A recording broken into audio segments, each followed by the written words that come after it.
Nakatagdang magsimula anumang oras ang aerial search sa Poro Point sa La Union para sa 4 namang isda na kabilang sa bangkang nabangga umano ng isang foreign vessel sa dagat ng Bolinao, Pangasinan.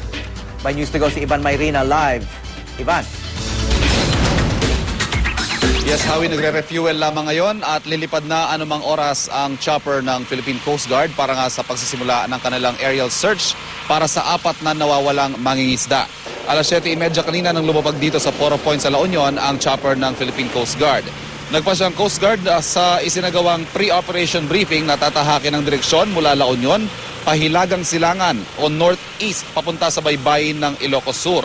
Dito kasi inanod ang 3 survivor matapos silang banggain at dito ang direksyon ng alon na mas malamang ano rin din ang mga nawawalang mangingisda. Samantala, Howie, may listahan na raw ang Philippine Navy ng mga dumaang barko sa pinangyarihan ng aksidente noong June 20 at may isa na raw silang na-identify na may home port sa Hong Kong pero hindi pa nila pinapangalanan ang naturang vessel sa mga oras na ito. Magugunit ang may nakasulat daw na Hong Kong sa barkong sumagasa sa fishing vessel base sa testimonya ng mga survivor at dito ibinabase ng Coast Guard at Navy ang kanilang investigasyon. We are checking also on the data of the Navy on how many what vessels passed through in Western Luzon during that day on June 20.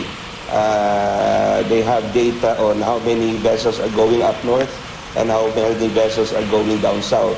From those data, we will determine kung ano doon ang vessel based on the description dapat ng mga survivors.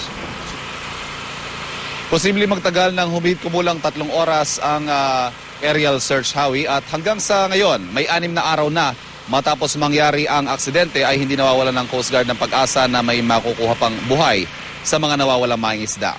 At yan ang latest mula dito sa Poro Point sa La Union. Ivan Mayrina, GMA News.